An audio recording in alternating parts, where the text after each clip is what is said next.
Assalamu alaikum wa rahmatullahi wa barakatuh. Pour la première année du collège, la respiration aérienne, on va parler aujourd'hui de la respiration par des trachées.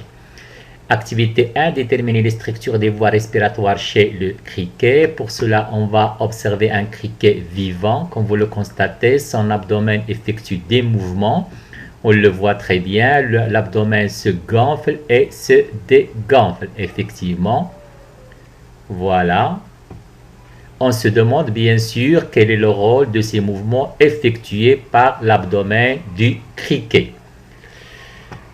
Comme je l'ai déjà dit bien sûr, l'abdomen du criquet il est constitué de plusieurs anneaux. Sur ces anneaux-là, on trouve sur chaque anneau, on trouve des orifices des deux côtés de chaque anneau.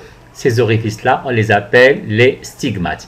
Effectivement, l'abdomen du criquet se gonfle et se dégonfle. Observation 1, présence des orifices appelés les stigmates. Observation 2, l'abdomen se gonfle et se dégonfle.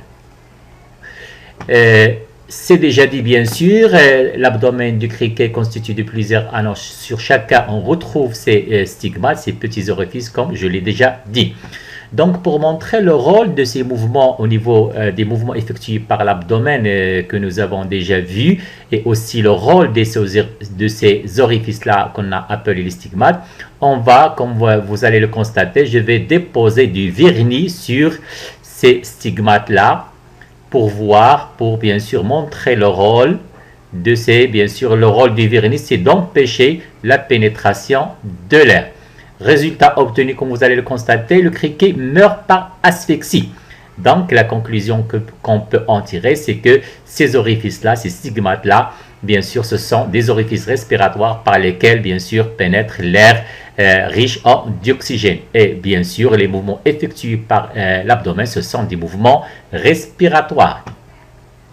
Notre conclusion, en observant un criquet vivant, nous avons constaté que son abdomen réalise des mouvements selon un certain rythme, bien sûr, et semble se gonfler puis se dégonfler. Cela correspond à des inspirations, expirations. On parle alors de mouvements respiratoires. Et bien sûr, les stigmates jouent le rôle, ils constituent ce qu'on appelle les orifices respiratoires. Pour découvrir les organes en relation avec les stigmates, nous devons effectuer une dissection d'un criquet mort. Bien sûr, cette dissection montre bien que chaque stigmate est relié à un réseau, comme vous allez le constater, de petits tuyaux qu'on appelle les trachées, par lesquels bien sûr va circuler l'air.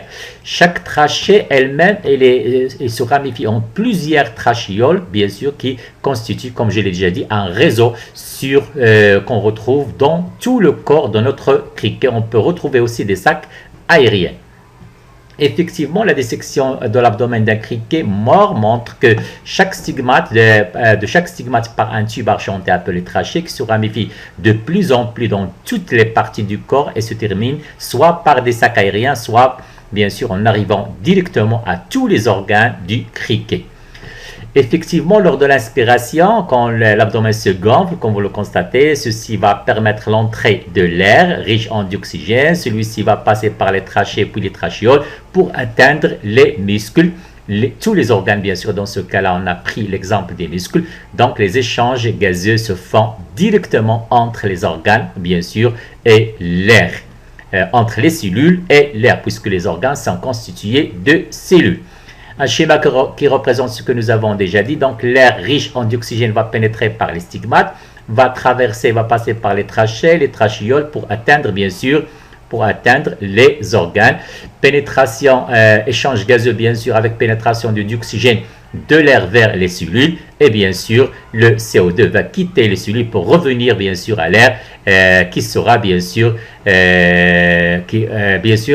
le criquet va se débarrasser de l'air riche en dioxyde de carbone lors d'une expiration, comme nous l'avons déjà dit. Donc, en conclusion, les échanges gazeux se font directement entre l'air et les cellules. On a constaté que les échanges gazeux, comme je l'ai déjà dit, se font directement entre l'air et les organes. On parle de cellules, donc il n'y a pas d'agent de transport des gaz.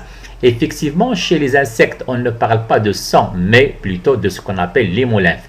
Les organes de l'insecte baignent dans cette hémolymphe. Ce liquide-là assure les apports des nutriments et l'évacuation des déchets, mais il n'a aucun rôle dans le transport des gaz, puisque nous avons déjà montré que Ces échanges gazeux se font directement entre l'air et les cellules.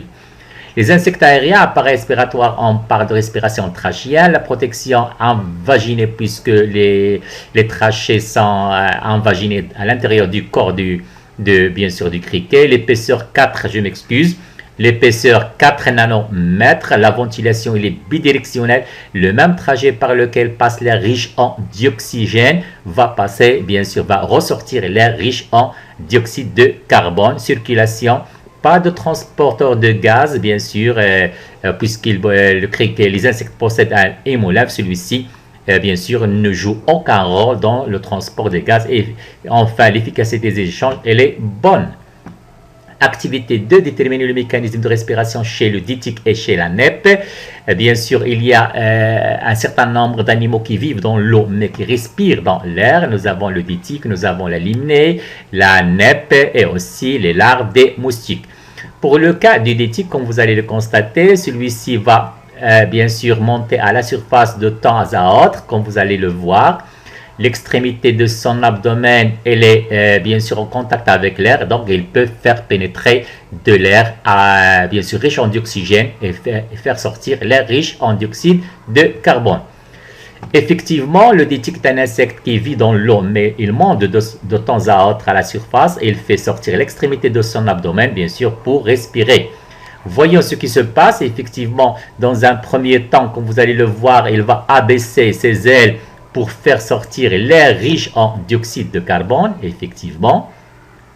Et puis, dans un deuxième temps, bien sûr, comme vous allez le constater, il fait rentrer de l'air riche en dioxygène dans ce cas-là, bien sûr, au niveau d'une poche à air, comme vous le voyez. Et à partir de cette poche à air, l'air peut pénétrer à travers les stigmates, bien sûr, pour atteindre tous les organes du ditique à travers, bien sûr, les trachées, comme vous allez le voir.